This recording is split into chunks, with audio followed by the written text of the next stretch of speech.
Imagine waking up tomorrow to find an official letter stating you have 30 days before you lose your home. This isn't fiction, it's the reality for 60,000 Americans right now. What if I told you that by the end of this video, you'll not only understand complex housing policy terms in English, but also gain insight into one of America's most urgent social crises? And you'll do it through a story so compelling, you won't even realize you're learning. Welcome to Story-Driven English, where we transform your language learning experience by combining powerful storytelling with real-world issues that matter.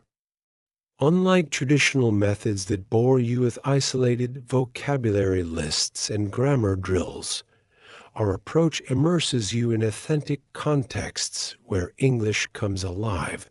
Before we dive into today's powerful story about Maria Sanchez and America's housing crisis, take 3 seconds to hit that subscribe button and notification bell. Why? Because joining our community means you'll build vocabulary that actually matters in global conversations.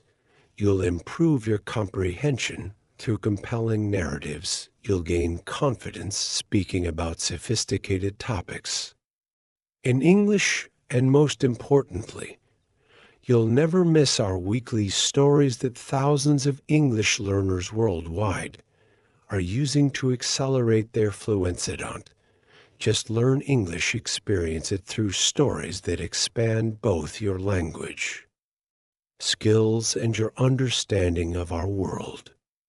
Subscribe now, and let's begin Maria's journey together. Home uncertain. An American housing crisis. The morning sun filtered through the thin curtains of Maria Sanchez's modest 2-bedroom apartment in East Harlem.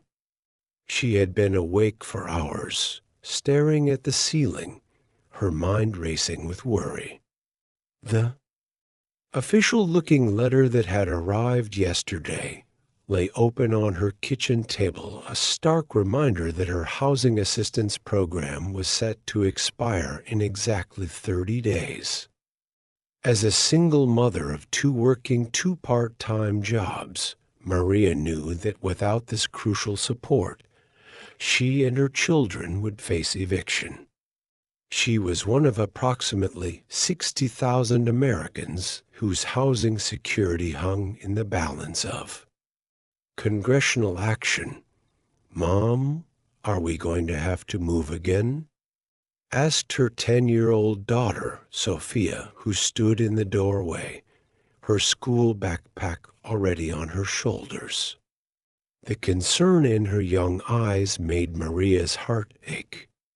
This was supposed to be their stable home after years of bouncing between relatives' couches and temporary shelters. "Don't worry, mi amor. Everything will be fine," Maria assured her, forcing a smile while silently praying her words would prove true. But the truth was that everything depended on whether Congress would extend the housing assistance program that had been their lifeline. For the past 2 years, across town, in a conference room with floor-to-ceiling windows overlooking the Manhattan skyline, Congressman James Whitaker adjusted his tie as he prepared to address a room of housing policy experts. At 58, Whitaker had served in Congress for over a decade, building a reputation as a moderate willing to work across the aisle on practical solutions. "The numbers don't lie," Whitaker began, gesturing toward a PowerPoint slide that displayed stark statistics about America's housing crisis. Approximately 60,000 families are at immediate risk of losing their homes unless we act decisively on this bill. These aren't just statistics. These are American families who have jobs, children in schools, and deep connections to their communities. The economic ramifications of mass evictions would be devastating, not just for these families, but for our entire economy. Among the audience sat Diane Reynolds, a veteran housing advocate who had dedicated 30 years to fighting for affordable housing policies. She scribbled notes furiously as the congressman spoke, preparing her questions for the Q&A session. Diane had seen housing crises come and go, policies implemented and abandoned, promises made and broken. But this current situation felt different, more urgent, more precarious. When the time came, Diane stood, her voice steady but passionate. Congressman, with all due respect, we've been hearing similar speeches for years while the affordable housing stock continues to shrink and rents continue to rise far faster than wages. What makes this time different? Why should these 60,000 families believe that Washington will actually deliver this time? The room fell silent. Whitaker paused, removed his glasses, and looked directly at Diane. You're right to be skeptical, Miss Reynolds. The history isn't encouraging. But this time, we have bipartisan recognition of the crisis. The pandemic exposed housing insecurity in ways that have finally broken through the partisan noise. I can't promise miracles, but I can tell you that there's momentum I haven't seen before. As the meeting continued, reporters in the back of the room typed rapidly on their laptops, knowing this story would lead tomorrow's news cycle. Among them was Jackson Meyer, a 32-year-old journalist who specialized in economic policy. Reporting. Unlike many of his colleagues, Jackson had personal experience with housing insecurity.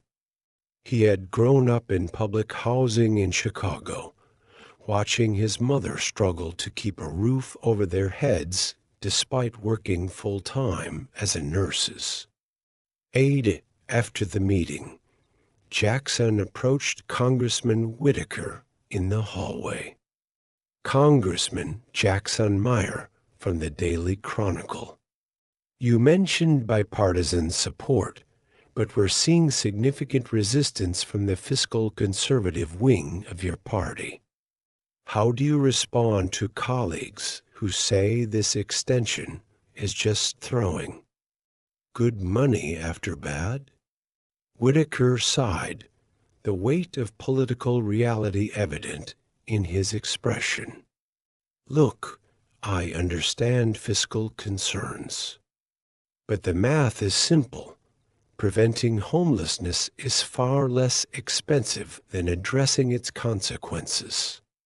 The costs to our emergency rooms, our criminal justice system, our schools when children are displaced, these far outweigh the cost of keeping people housed.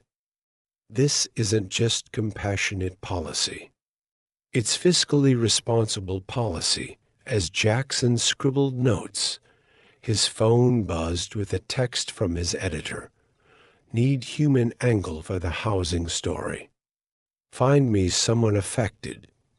Meanwhile, back in her apartment, Maria Sanchez was on her lunch break from her morning job at a local diner. She sat at her kitchen table, surrounded by bills, calculators, and notebooks filled with budget calculations.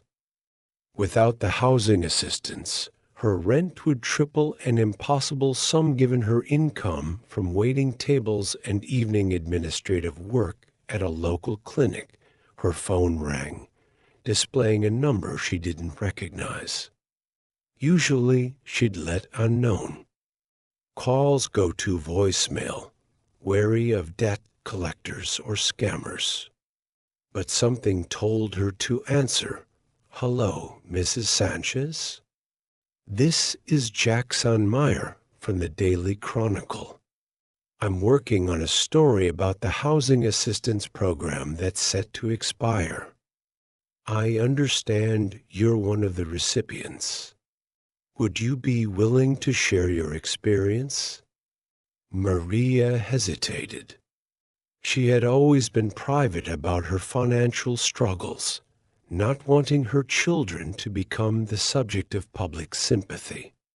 But she also understood that stories like hers needed to be told if anything was going to change. "How did you get my information?" she asked cautiously. "Through the housing advocacy group Homes for All. They mentioned you had spoken at a community meeting last month. I promise to be respectful of your privacy concerns." After a moment's thought, Maria agreed to meet with Jackson that evening after her children had gone to bed. If sharing her story could make a difference for the thousands of families in her situation, it was worth the discomfort. That evening, as Jackson sat in Maria's living room, he was struck by the immaculate condition of the modest apartment. Family photos lined the walls. Homework assignments were proudly displayed on the refrigerator. And despite the obvious financial constraints, there was a palpable sense of home and care in every corner. "Before we received this housing assistance, we were constantly moving," Maria explained, her hands cradling a mug of tea. "Sophia changed schools 3 times in 1 year. My son, Miguel, who's 14 now, started having behavior problems. He was angry all the time, and who could blame him? Teenagers need stability. They need to know where they'll be sleeping next week, next month." Jackson nodded, recording the conversation with Maria's permission. "And how has the assistance program changed things for your family?" Maria's eyes brightened. "Everything changed. With stable housing, Sophia's grades improved. She's even in the gifted program now. Miguel joined the school basketball team. I could take evening classes in medical office administration. We finally had the bandwidth to think beyond daily survival." As Maria continued to share her story, across town, Congressman Whitaker was meeting with key members of the House Appropriations Committee, trying to secure support for the housing assistance extension. The political landscape was complicated. Midterm elections were approaching, and fiscal responsibility was a popular talking point. Several representatives from rural districts questioned why their constituents' tax dollars should fund urban housing programs.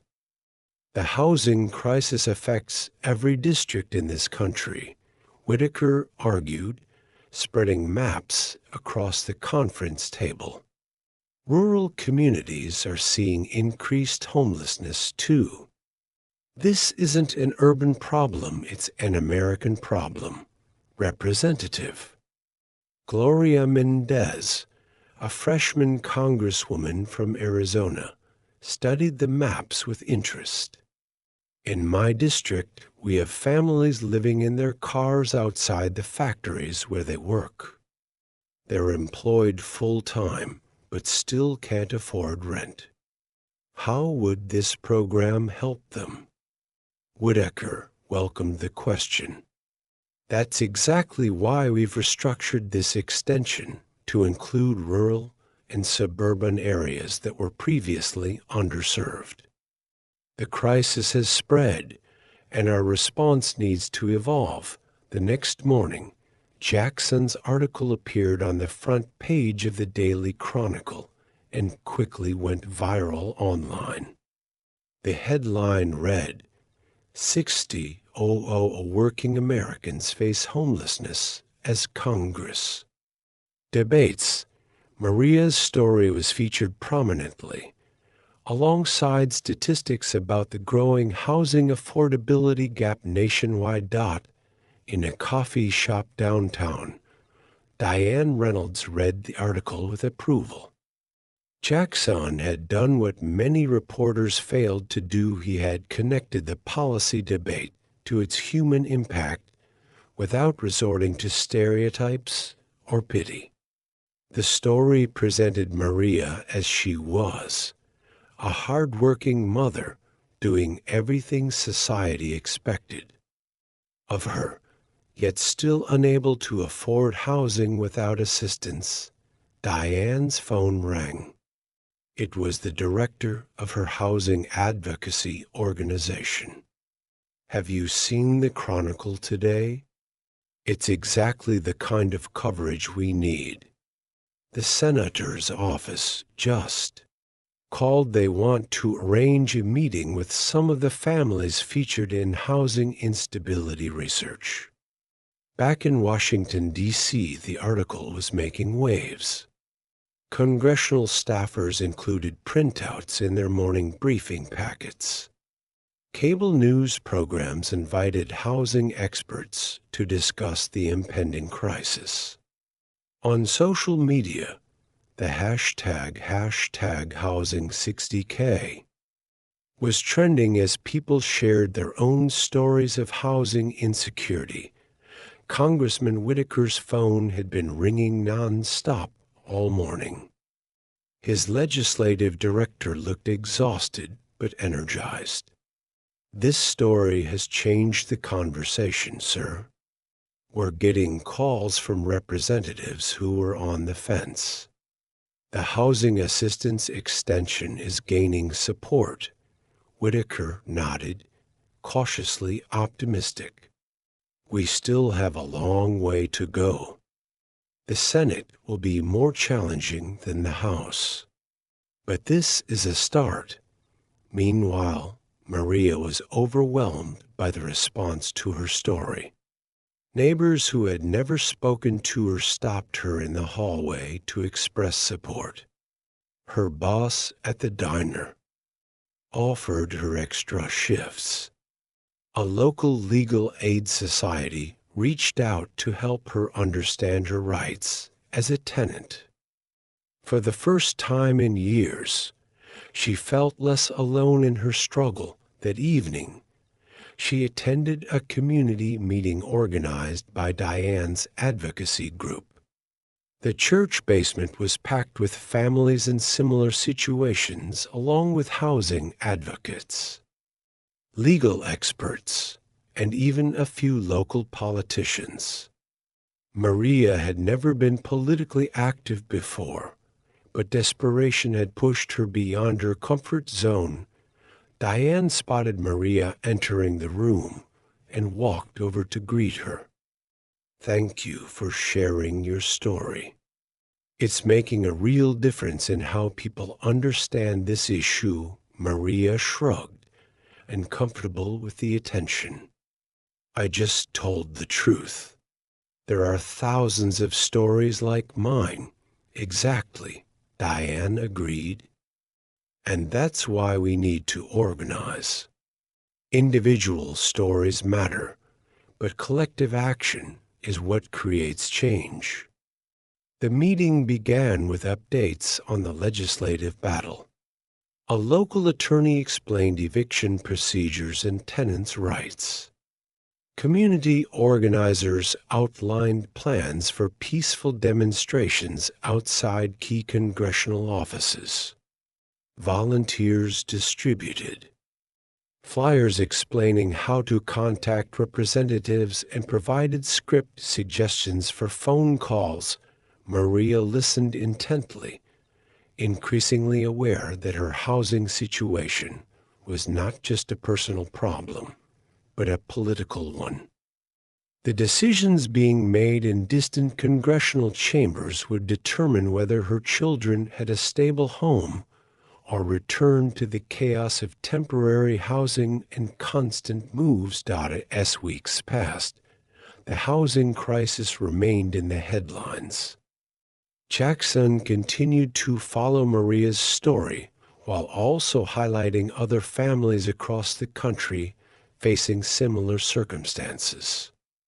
His reporting expanded to examine the root causes of the crisis: stagnant wages, urban gentrification, the decline in public housing investment, and the financialization of the housing market. In Washington, the housing assistance extension had become part of a larger spending bill, its fate tied to numerous other provisions and political calculations. Congressman Whitaker worked tirelessly, negotiating compromises and building coalitions. The bill passed the House with a narrow margin, but faced significant challenges in the Senate. Maria tried to maintain normalcy for her children while living with constant uncertainty. She began setting aside a small emergency fund, cutting back on everything except her children's educational needs. She also became more involved with the housing advocacy group, helping to organize her building and connecting neighbors with resources. One evening, as Maria was helping Sophia with homework, her phone rang. It was Jackson. The Senate just passed the spending bill with the housing assistance extension included, he said, his voice jubilant. It's not perfect. The funding is less than advocates wanted, and it's only an 18-month extension rather than the permanent solution they were pushing for. But it means you and thousands of others won't lose your homes next month. Maria sat down, overwhelmed with relief. Are you sure? It's really happening? The president has committed to signing it tomorrow, Jackson confirmed. I wanted you to hear it directly from me. After they hung up, Maria called her parents in Puerto Rico, then her sister in Florida. She texted her neighbor Elena, who was also in the program. She wanted to celebrate, but knew this was just a temporary reprieve. The underlying problems remained unsolved. The next day, a small crowd gathered in front of the White House to witness the president sign the bill. Maria couldn't attend in person, but she watched on her phone during her lunch break at the diner. Congressman Whitaker stood behind the president, along with other key supporters of the housing provisions. Diane was there too, representing the advocacy community. In his remarks, the president acknowledged the bill was an incremental step rather than a comprehensive solution. Today, we're preventing an immediate crisis for 60,000 American families. But tomorrow, we must continue working toward an America where stable, affordable housing is not a luxury, but a basic right for all hardworking citizens. In the following months, Maria's life settled into a more secure rhythm. With the housing assistance extended, she could focus on completing her medical office administration certificate. Sophia thrived in school while Miguel's behavior improved. Dramatically, with the assurance of housing stability, Jackson's reporting on the housing crisis earned him a prestigious journalism award. In his acceptance speech, he credited Maria and the other families who had been brave enough to share their stories. These aren't just sources. They're Americans who reminded us all that policy debates have real human consequences. Congressman Whitaker used the momentum from the housing victory to propose more comprehensive housing reform. The path forward would be difficult, requiring sustained political will and public engagement. But for the first time in years, affordable housing had become a priority issue rather than an afterthought. Diane's advocacy organization expanded its focus from emergency responses to systemic change, building coalitions with labor unions, educational advocates, and healthcare organizations to address the interconnected nature of economic justice issues 1 year after the housing crisis had been temporarily averted. Maria stood at a podium in a community center, addressing a room full of neighbors, advocates, and local officials. She was now a housing security coordinator with Diane's organization, helping other families navigate assistance programs while advocating for long-term solutions. A year ago, I thought housing insecurity was my personal failure, Maria said, her voice steady and confident. Now I understand it's a public policy failure. And while we're grateful for the extension that kept roofs over our heads, we know the work is far from finished. Stable housing isn't just about buildings, it's about health, education, economic opportunity, and human dignity. And until every American can afford a safe place to call home, we will continue organizing, advocating, and holding our elected officials accountable. The room erupted in applause. Among those clapping was Jackson, still covering the housing beat, and Congressman Whitaker, who had become a champion for comprehensive housing reform. Diane stood at the back of the room, pride evident in her expression as she watched Maria transform from a woman overwhelmed by her personal housing crisis to a powerful advocate for systemic change. Outside the community center, the signs of America's ongoing housing challenges remained visible: construction cranes building luxury condominiums next to deteriorating affordable housing units, encampments of unhoused people in city parks. For rent, signs advertising apartments at prices far beyond what minimum wage workers could afford. The crisis was far from solved, but something had shifted in the national conversation. Housing security was increasingly recognized not just as a personal responsibility, but as a matter of public policy, economic stability, and human rights. The 60,000 families who had almost lost their homes had put a human face on abstract statistics and budget debates. As Maria left the community center that evening, walking home to the apartment that was now secure for at least another 6 months, she felt a complex mixture of gratitude, determination, and hope. The future remained uncertain, but she was no longer facing it alone. In the warm glow of her apartment window, Sophia and Miguel waited for their mother, homework spread across the kitchen table, the reliable routines of a stable home continuing for another day. It wasn't a permanent solution, but it was progress, the kind that comes one story, one policy change, one community meeting at a time. For Maria and the thousands of families like hers across America, home remained uncertain. But the path toward housing justice had become a little more certain, illuminated by collective action, public awareness, and the unwavering belief that everyone deserves a place to call home.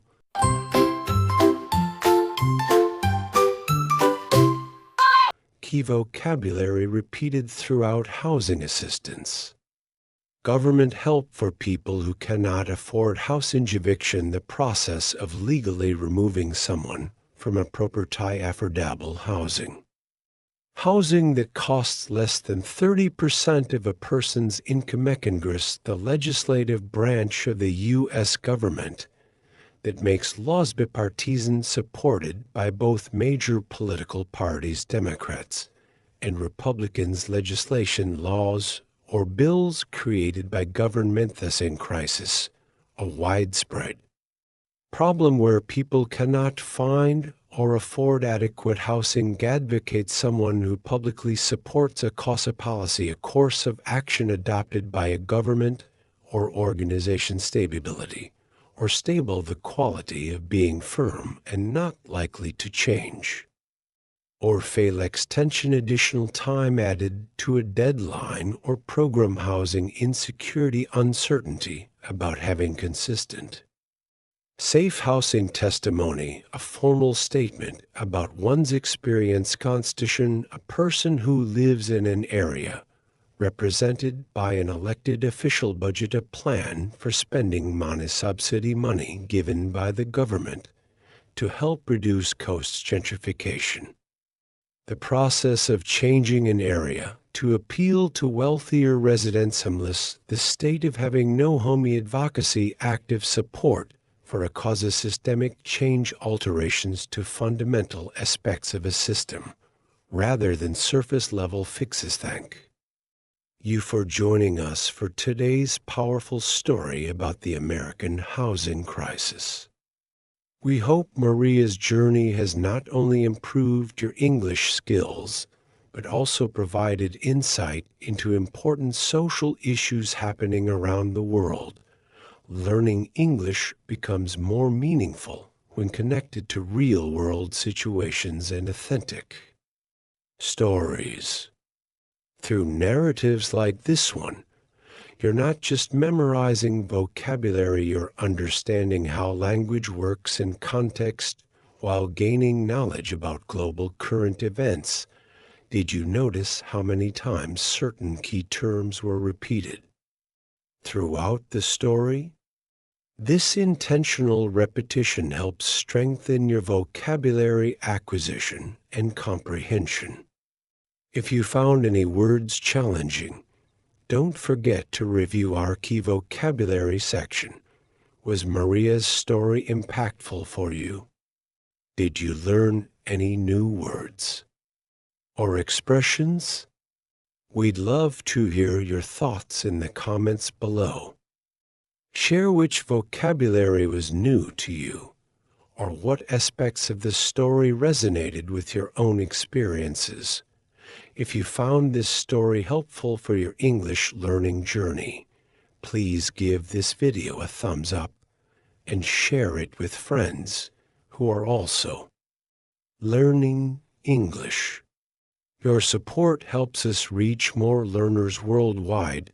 For more stories that improve your English while keeping you informed about current events, subscribe to Story Driven English and hit the notification bell.